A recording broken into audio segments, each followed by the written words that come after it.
Episode 220. As fast as a machine. Miranda paused. She walked quickly towards him with her face flushed, reaching for her scarf.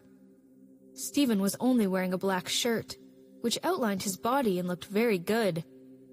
But in this cold wind, it was indeed thin. She threw the scarf at him and reached for the sweater, but he took her into his arms. "What's the hurry? You can take it off later."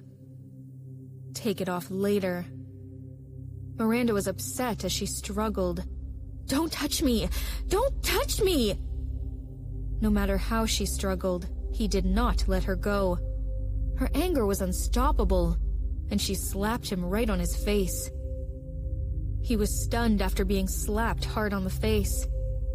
Then his face suddenly collapsed. The pain was nothing, but it was the first time for him to be hit by a woman.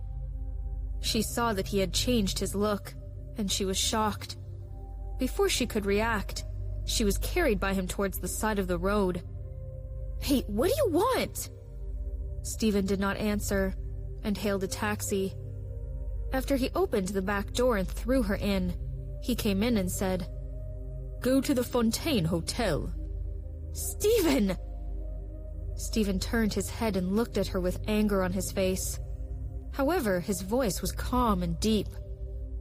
"Do you want to sleep on the street? Or do you want to sleep on the stairs? Or do you think your mum will open the door for you? Or do you think that that little girl in the convenience store will lend you money to stay at the hotel?" His words were so sharp that she was speechless for a while.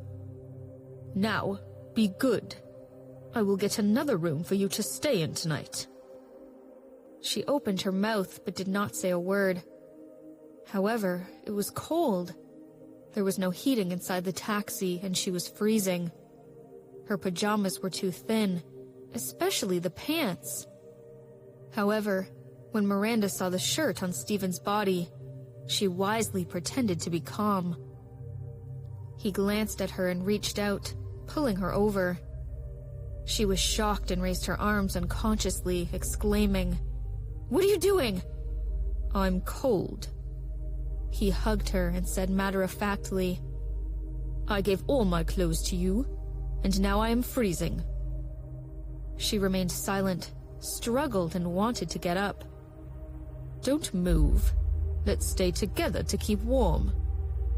Indeed, it was much warmer. She became quiet and stopped moving. In less than 15 minutes, the car stopped in front of the Fontaine Hotel. Stephen walked her to the lobby. When they arrived at the checkout counter, he really took out his wallet and ID card to get a new room. However, after the cashier entered the identity information, she smiled politely. "Sir, your ID card has already been used to get a room. You can check in directly."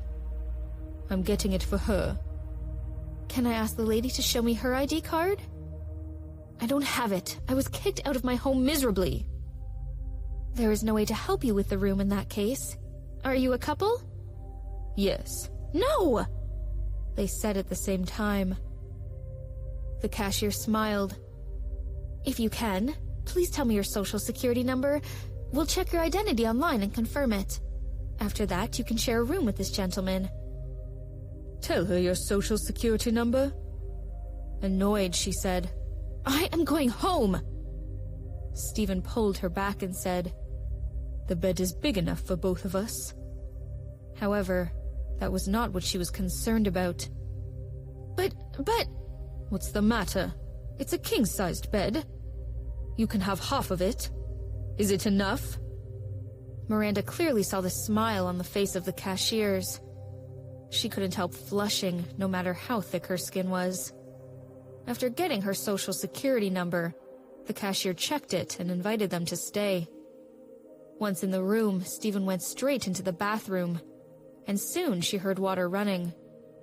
Her heart leapt as she got nervous. He went to take a shower. However, what should she do? Should she take a shower as well? She struggled for a moment, took off his sweater and folded it, then placed it on the chair.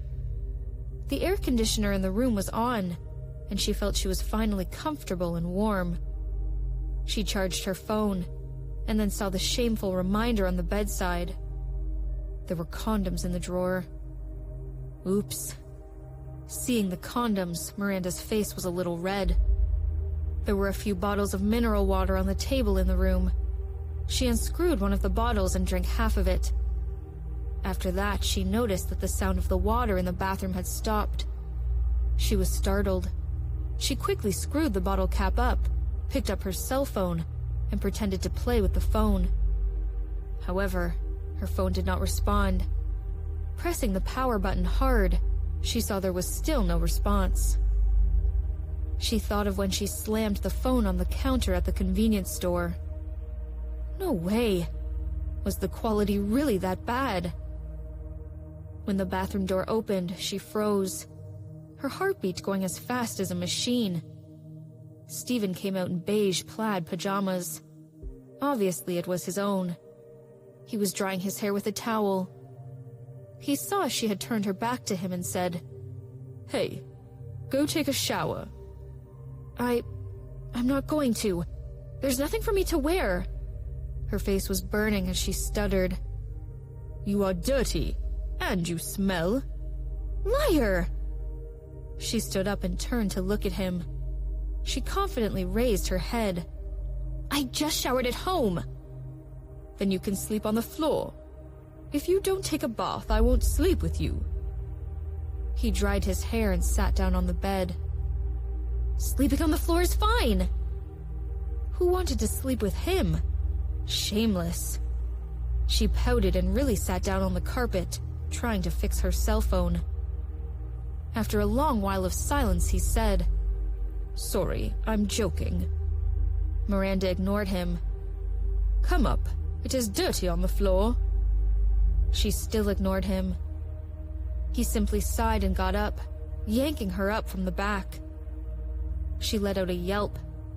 When she realized what had happened, she was thrown onto the bed. The big bed bounced slightly. He put a blanket over her. "Go to sleep." Miranda was blinded by the blanket and annoyed. "You're sick! Don't you know you can scare people to death like this?" Steven did not speak, took the blanket down, laid it flat, and lay down himself. She was lying on the side of the corner, holding her arms with just a corner of the blanket over her, for fear that he would suddenly attack. "Don't go so far. I won't eat you.